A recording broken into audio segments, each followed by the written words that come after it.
और इम्तिहान की डेट अनाउंस कर देते हैं, प्रक्रिया शुरू कर देते हैं, 6 महीने 8 महीने वो चलती है और फिर पेपर लीक हो जाए, कहानी खत्म। मुझे उसमें भी खेल लगता है कि लेने की इच्छा नहीं है, मंशा नहीं है, इसलिए पूरी प्रक्रिया में साल 1.5 साल निकाल के और जहां थे वहीं के वहीं छोड़ देते हैं। तो ये सारी चीजें हमारे बीच में हैं, इनको आगे लेके हम जाएंगे, प्रयास करेंगे कि हमारे इस इलाके में जो सबसे बड़ी कमजोरी है, किसी भी प्रकार का इंडस्ट्री ना होना, वो बहुत बड़ी है। और यही कारण है कि आपके पास इंडस्ट्री कभी बनी नहीं। खेती अब जैसी थी वो आपको पता है, छोटी छोटी इकाई बन गई हैं, परिवार बड़े हो गए हैं, सरकार में नौकरियां हैं नहीं, तो ये सारे युवा क्या करने लग रहे हैं? वो नया रास्ता निकाला है कि घर बेच के, जमीन बेच के, संसाधन बेच के, किसी भी तरह से पैसे इकट्ठे करके कानूनी या गैर कानूनी तरीके से, वो डंकी बोलते हैं जिसको, उस माध्यम से विदेश जाने का प्रयास होता रहता है। ये चीज हमारे यहां नई है। ये ऐसा नहीं है कि हमारा पंजाब की तरह विदेश में जाने का बड़ा चलन रहा हो कभी। ये बड़ी तुरंत की देन है ये सारी की सारी। और ये सारी चीजें जुड़ी हुई है, खेती, सरकारी नौकरी, इंडस्ट्री ना होना और ये पलायन, ये सारी एक कड़ी है। ये ऐसा नहीं है कि कोई एक चीज ठीक हो जाएगी तो सब कुछ ठीक हो जाएगा।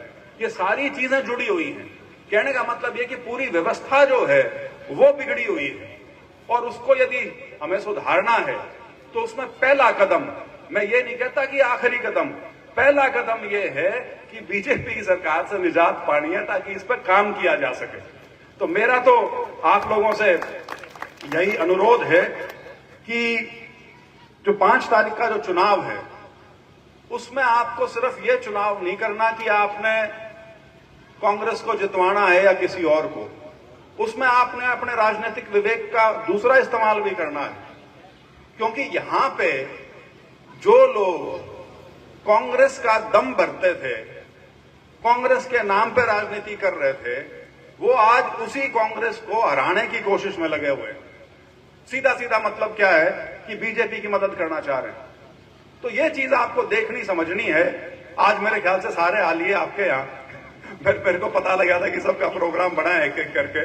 तो भाई मेरे आपसे अनुरोध है हाथ जोड़ के कि इस राजनीति को जरूर समझ लेना।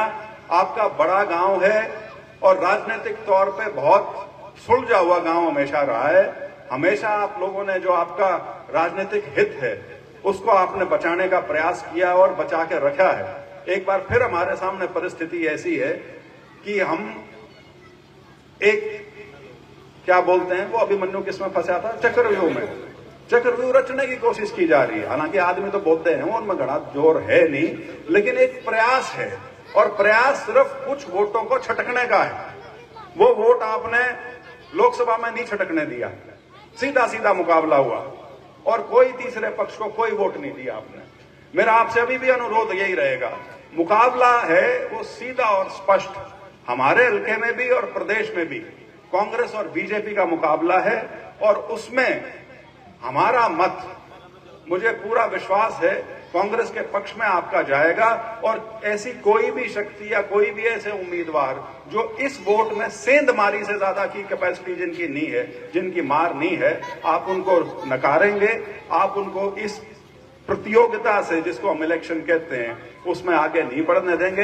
इन्हीं शब्दों के साथ एक बार पुनः आप सभी का, और खास तौर पर मेरे जितने युवा साथी हैं, क्योंकि मेरे साथ, मैं तो पहली बार एमएलए के चुनाव के हिसाब से आया हूं, और इनमें बहुत से साथी मेरे साथ पिछले करीब 3-4 महीने से संपर्क में रहे हैं, और मुझे बड़ी खुशी है जो इन्होंने मुझे सम्मान दिया है, जो मुझे इन्होंने सहयोग दिया है, उसके लिए मैं आभारी हूं।